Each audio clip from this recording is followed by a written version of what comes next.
Hello, नमस्कार, आदाब, सत श्री अकाल, गुड मॉर्निंग दोस्तों। जीएस वाले भैया आपका हार्दिक स्वागत एवं अभिनंदन करते हैं। दोस्तों, आप सभी लोगों को दिवाली की हार्दिक शुभकामनाएं। जैसा कि दिवाली का त्यौहार खुशियों का त्यौहार है, हर्षोल्लास का त्यौहार है, लेकिन आज हम लोग ये समझेंगे कि भारत में एक ऐसी जनजाति भी है जो इस त्यौहार को, मतलब दीपावली के त्यौहार को, दिवाली के त्यौहार को हर्ष और उल्लास के रूप में ना मना करके शोक और दुख के रूप में मनाती है।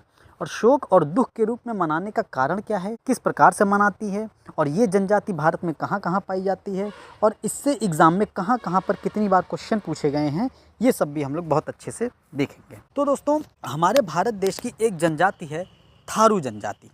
थारू जनजाति के बारे में हम लोग पढ़े होंगे, और अगर नहीं पढ़े होंगे तो अभी ब्रीफ में आप लोगों को जानकारी मिल जाएगी।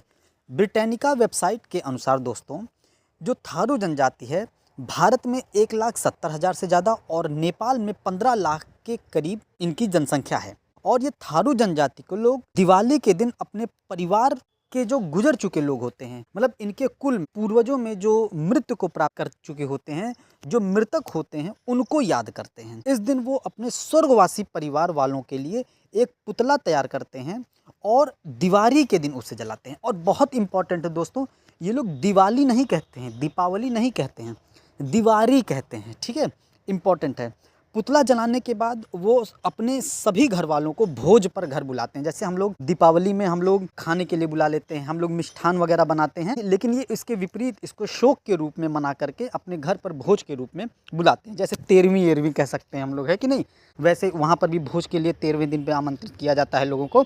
ऐसे ही ये लोग दिवाली के दिन अपने जो स्वर्गवासी पूर्वज होते हैं उनकी याद में ये घर पर भोज के रूप में लोगों को बुलाते हैं। दिवाली मनाने के अलावा इस जनजाति के जो राणा होते हैं, कठौलिया और डगौरा धड़ों में जो महिलाएं होती हैं, वे ही इस परिवार की मुखिया होती हैं। ठीक है, उसके बाद इस जनजाति के लोग दिवाली नहीं दिवारी मनाते हैं। अब जैसे दीपावली का त्यौहार जो है, ये हम सभी लोगों को पता होगा कि श्री रामचंद्र जी अयोध्या में लंका को जीत करके आते हैं और इनके स्वागत में दीपोत्सव का त्यौहार मनाया जाता है। दीपक जलाए जाते हैं, लक्ष्मी जी की पूजा होती है, गोवर्धन जी की पूजा होती है कि नहीं।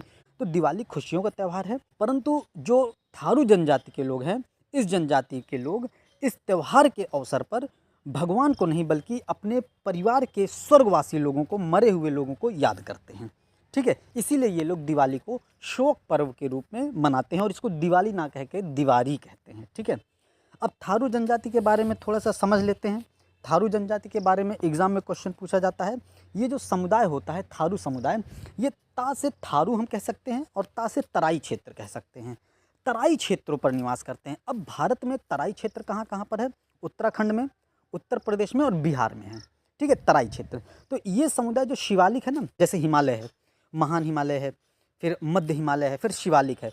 तो जो शिवालिक है या निचला हिमालय उसी को कहते हैं, इसके तराई क्षेत्रों से संबंधित है। और उनमें से ज़्यादातर लोग कैसे, अब तराई क्षेत्र में है, दलदली क्षेत्र है, ठीक है, तो वनवासी क्षेत्र है वहाँ पर कुछ खेती भी करते हैं। और ऐसा माना जाता है कि जो थारू शब्द है, थारू शब्द की उत्पत्ति, इसमें दो मान्यताएं हैं। थारू शब्द की जो उत्पत्ति की एक मान्यता है, उसमें थारू शब्द की उत्पत्ति थेरवाद से हुई है, जिसका अर्थ है थेरवाद बौद्ध धर्म के अनुयायी। मतलब थेरवाद बौद्ध धर्म की एक शाखा होती है, जैसे वज्रयान होती है, महायान होती है, वैसे ही थेरवाद बाद में शुरू हुआ। ठीक है, और दूसरा क्या कह सकते हैं, अभी हम लोग ऊपर देख चुके हैं, उत्तराखंड में, उत्तर प्रदेश में और बिहार के तराई क्षेत्र में पाई जाती है।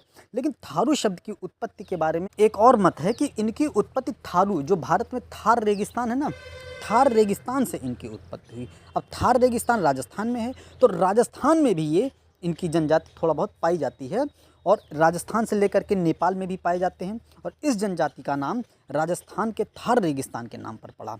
थारू जनजाति के जो वंशज होते हैं, राजस्थान के राजपूत माने जाते हैं। ये भी एक प्रमुख मत प्रचलित है इनके बारे में, और भारत की प्रमुख जनजातियों में से एक है ये थारू जनजाति। ठीक है, थारू संस्कृति के बारे में देखते हैं। थारू जनजाति जो होती है वो विभिन्न बोलियां बोलती हैं, जिसमें इंडो आर्यन समूह आ जाता है।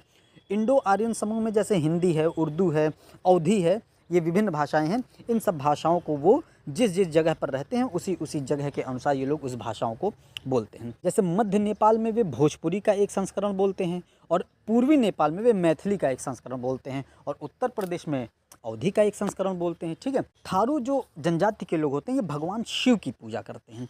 अब भगवान शिव की पूजा महादेव के रूप में करते हैं और उन्हें नारायण कहते हैं। मतलब भगवान शिव को ये क्या कहते हैं, नारायण कहते हैं। और हिंदू धर्म में नारायण किसे कहते हैं, आप लोग कमेंट बॉक्स में जरूर आंसर बताइएगा, ठीक है। और क्वेश्चन यहाँ से भी पूछा जा सकता है कि जो थारू जनजाति के लोग नारायण के रूप में पूछते हैं जिस देवता को, उस देवता को क्या कहा जाता है थारू जनजाति के मतानुसार, ठीक है, ये ध्यान दीजिए। तो उनको क्या कहा जाता है, भगवान शिव कहा जाता है, महादेव कहा जाता है, ठीक है।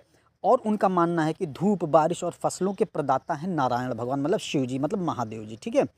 और थारू महिलाओं को मुख्य धारा के उत्तर भारतीय हिंदू रीति रिवाजों की महिलाओं की तुलना में अधिक संपत्ति का अधिक। अभी हम लोग पहले देख चुके थे कि जो थारू जनजातियों की लोग की कुछ महिलाएं होती थी वो मुखिया होती थी। अब जब मुखिया हैं तो इसका मतलब उनको जो हिंदू धर्म के अन्य जातियां हैं, अन्य जो समुदाय हैं, वहाँ पे जितनी महिलाओं को अधिकार प्राप्त है संपत्ति में, उससे ज़्यादा अधिकार थारू जनजाति की महिलाओं को प्राप्त है। हम लोग एक मनुस्मृति है उसमें देखते होंगे कि यत्र नार्यस्त पूज्यन्ते रमन्ते तत्र देवता, यत्र तास्तु न पूज्यन्ते सर्वास्त्र क्रिया त्रफला। मतलब जहाँ पर नारियों की पूजा होती है वहाँ पर सभी कार्य सफल होते हैं, अन्यथा अगर नारियों का सम्मान नहीं होगा तो वहाँ के सारे कार्य विफल हो जाएंगे। तो ऐसा मनुस्मृति में एक पृष्ठ पर लिखा गया है और उसके अगले ही पृष्ठों पर लिखा गया है कि महिलाओं को, नारियों को, स्त्रियों को संपत्ति में अधिकार नहीं दिया जाना चाहिए, ठीक है। उसके विभिन्न तर्क दिए हैं और अन्य पहलू हैं इसके, ठीक है। पूरे डीप में नहीं जाएंगे, बस इतना समझना है कि जो थारू जनजाति की जो महिलाएं होती हैं वहाँ पर उनको हिंदू धर्म की महिलाओं से या हिंदू रीति रिवाज की महिलाओं की तुलना में संपत्ति में अधिक अधिकार प्राप्त होता है, ठीक है। अब इसके कुछ क्वेश्चंस देख लेते हैं। अब जैसे थारू समुदाय कहाँ से आता है, अब आप लोगों को इसका क्वेश्चन तैयार होगा, आप लोग कमेंट बॉक्स में इसका आंसर जरूर लिख के बताइएगा, ठीक है। वीडियो को स्टॉप करिए और आप लोग इसका आंसर जरूर लिखिए। अगला क्वेश्चन है, भारत में थारू जनजाति कहाँ पाई जाती है। तो ये क्वेश्चन भी आप लोग एग्जाम में पूछा गया है आप लोगों के, और यूपी टेट के एग्जाम में 2019 के पेपर फर्स्ट में पूछा गया था। इसका आंसर जरूर बताइएगा, ठीक है। क्या होगा इसका आंसर। अगला क्वेश्चन है, कौन सी जनजाति दिवाली को शोक के रूप में मनाती है। इसका भी आंसर बताइएगा आप लोग। तीनों क्वेश्चंस के आप लोग आंसर जरूर लिख के बताइएगा, ठीक है दोस्तों। तो दोस्तों उम्मीद करते हैं थारू जनजाति और इस त्यौहार का क्या संबंध है आपको बहुत अच्छे से समझ में आ गया होगा। उम्मीद करते हैं सेशन आपको पसंद आया होगा, और save water save life channel को लाइक, शेयर एंड सब्सक्राइब। जय हिंद, जय भारत।